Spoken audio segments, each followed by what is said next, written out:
Let's try this again. Good morning, people. Hope you're all having a wonderful morning. It's a beautiful morning. And had a little bit of rain last night. My lovely grass is nice and green. Park is beautiful, getting nice and green. People setting up for a church thing today. Yeah, man, it's wonderful. It's the 9th of October. And it is,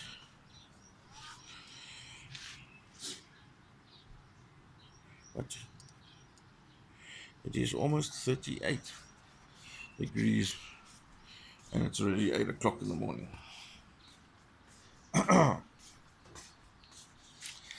So yeah, we're in summer now, eh? And everything is hotter. All right, people, let's get this started, eh? Right. So, thought for today is a very short one. Okay, very short, but I think it's very powerful as well. So, thought for the day: failing is not failure. Giving up is. Think about that. Right. So, I want to talk a little bit about temptation, especially as an addict. Especially as an addict in recovery. I'm getting a greeting. Hold on. Hello, gorgeous. See, where's my bubbies? Where's my bubbies? Where's my bubbies? Okay, you gonna go play? Okay, hugs first. Okay, all right. Okay, my girl. Okay, bye bye. Go play. Anyway, Freya just always has to be close to dad. um, so yeah, so let's talk about temptation just quickly. Early recovery, you know, you get tempted very quickly in early recovery. Right. For example, let's say you had a bad day at work. Now it's playing in your mind. It's like, yes, I know it makes us feel better. You just gotta get it, and you're tempted to. And how to manage yourself that you don't get tempted is it's difficult. Okay, because this is an addict's weakest part of their body. It's your mind. Because the moment that thought pops in your head, because you must remember a craving is, I think it's like 10 seconds. Okay, it's the actual fantasizing of the thought that actually lasts longer, and that is what gets us. I told somebody the other days, for example, I use myself as an example. I wake up in the morning, I'm like, right, today's a good day. I'm not going to use today. Right there and then, I put the thought in my head. So I go and I make coffee, I try and act all normal. Okay? Like, it's going to be a normal day. I make coffee, I make toast, I sit in front of the TV. Dude, really, 15, 20 minutes max.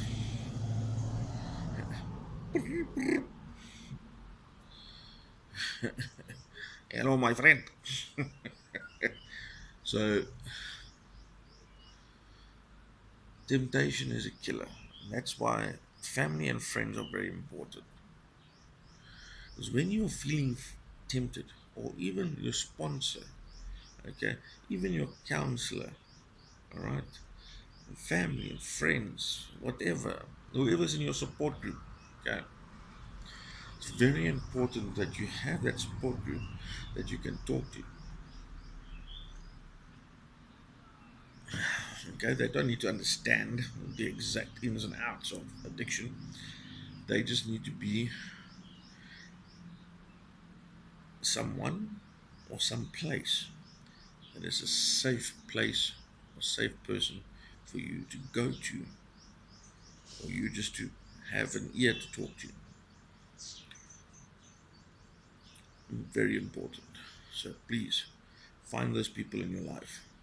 Okay, get them, get them on your side so that that they know that, listen, I'm going to have days that I'm going to be tempted. Can I call you, or can I just show up at your house and say, help me? I'm being tempted. Can I stay here? All right. You need those people in your life because on your own you're not going to be able to do it. Okay, you're going to be tempted. Then who are you going to have to grab a hold of and say, help me, help me? Who are you going to have? Yourself. You're the weak one. Why would you grab onto the weak one? Find somebody who can be an anchor for you. Doesn't need to be one person. It can be more than one person, right? For example, I have my mother, I have my aunt, all right? Those are my two main support groups.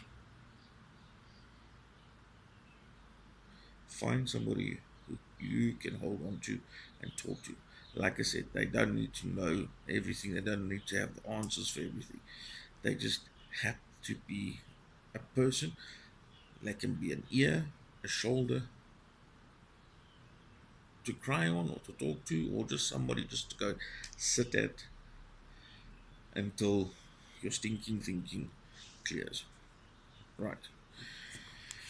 So, please, this is Addiction of Dance, part 7.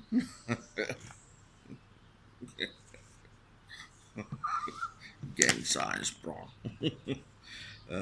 Anyway, so it is October the 8th. So, yeah, and yeah, Addiction of Dance, part 7. And please remember, no anything to do with AA or NA or all those people. I don't have anything to do with them. Vice versa with me. That's purely for me and to help that one person out there that may need or may find something out of my ramblings. Right, so we are just for today. Okay, it's the 9th of October. People are running already. Hell no. Anyway, 9th of October. We emphasize setting our house in order because it brings us relief. What the hell is that? We'll be back. Still don't know what it is. But anyway, 9th of October, just for today, out of just reading out just for today. Okay, so we emphasize setting our house in order because it brings us relief. Basic text, page 97. Now, please remember when we talk about house, keep your house in order, okay, or good housekeeping, it's not your personal home, but yes, you must keep that clean, okay? But we talk about your house. This is your house, okay? Your steps is your house. Good housekeeping, keep it in order, keep yourself in order, all right? Keep your recovery in order. That is good housekeeping, okay? Having people to be your uh, sponsor, okay? That's good housekeeping. To have a accountability partner, that's also good housekeeping. So yeah, okay. Hope you got it. Okay, so let's go. Mm.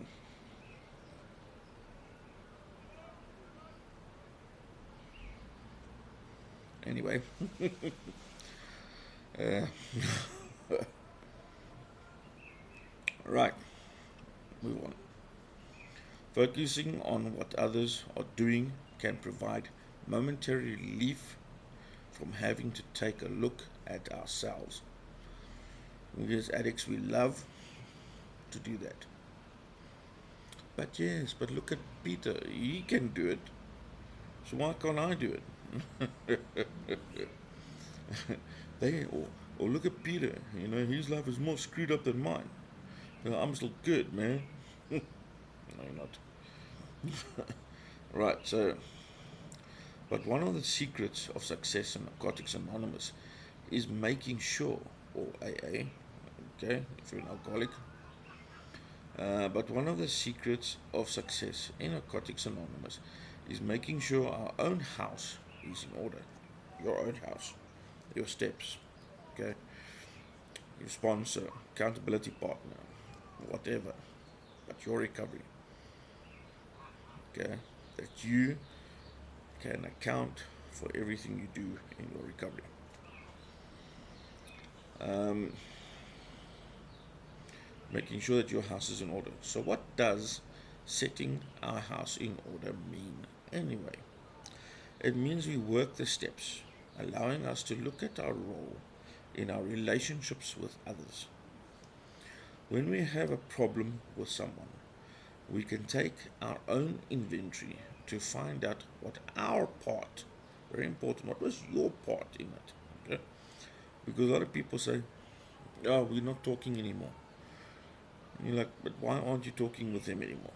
No, I don't know. Of course you know. What was your part in your falling out with X, Y, and Z? Okay. So you need to do a personal inventory. Okay. We can take our own inventory to find out what our part in the problem has been. With the help of our sponsor, okay, if you don't have a sponsor, then counselor, accountability partner, somebody that can maybe help you, okay? It'd be wonderful if there were another recovering addict, okay? But remember, please find somebody, if you're looking for a sponsor, please, please, please find somebody who's got at least a year or more under their belt, okay? Because guys that just got a couple of months under their belt,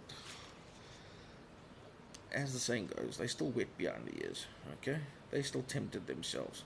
At least somebody who's done a year, okay, has already passed the first hurdle. All right. With the help of our sponsor, we strive to set it right. Then, each day, we continue taking our inventory to set it right. Then each day we continue, Then each day we continue to taking our inventory to avoid repeating the same mistake in the future. Okay. It is pretty simple. We treat others as we would like others to treat us. We promptly make amends when we owe them. So, this is something I found very difficult, and that was accepting my wrong and apologizing immediately. Well, not directly immediately, but same day, okay, in the same hour, right? So I messed up. I was reprimanding um, one of the clients, one of the patients at the rehab where I was working at. I was reprimanding him, and he kept saying to me, "It wasn't him. It wasn't him." But he was, how can I say, one of those that were always in trouble. So I assumed, which was the wrong thing on my side, that it was him anyway. So not long after that, I think it was about 15 minutes or so after I reprimanded him and gave him his consequences, two other guys came in and said, just to let you know, he was innocent. It was X, Y, and Z that did it. So I had to, be the bigger person. And I had to practice what I preached. As a counselor, you have to practice what you preach. Okay? Make amends. So I called him to the office Sat him down and I apologized profusely. I said to him, I'm very, very sorry for assuming that it was you. So, bygones be bygones. Most of the time, when you accept your part and apologize, people will tend to forgive you and move on. Okay, no grudges held. We promptly make amends when we owe them. Okay, where are we? And when we turn our lives over to the care of a higher power on a daily basis, we can start to avoid running the self will or characteristic of our active addiction. Guided by a power that seeks the best for everyone, our relationships with others will surely improve. Okay, so just for today, I will set my own house in order. Today, I will examine my part in the problems in my life. If I owe amends, I will make them. Okay. So what I suggest is get a pen and paper. Right. Get a pen and paper and you write down people that have a problem with you and people that you have a problem with. Right? Then next to their names you write down, okay, what was the infringement or the cause of whatever happened, the strife between you and that person. Okay? Then next to that you write down what was your part. Actually, write down what was their part. Okay? Because it's easier for us when we go, oh yeah, but they did this and this and this and this and this and this. Alright? So write that down. Then next to that, and this is where you're going to stop and you're going to think and be honest with yourself. What was your part in that argument or that fallout or whatever? Okay? And you need to be honest with yourself. Alright, don't sit there like a moron and say, no, I had no problem with it. They were all in the wrong. Yes, you. So, yeah, alright. That's it for today. Peace be with you all. God bless. Adios.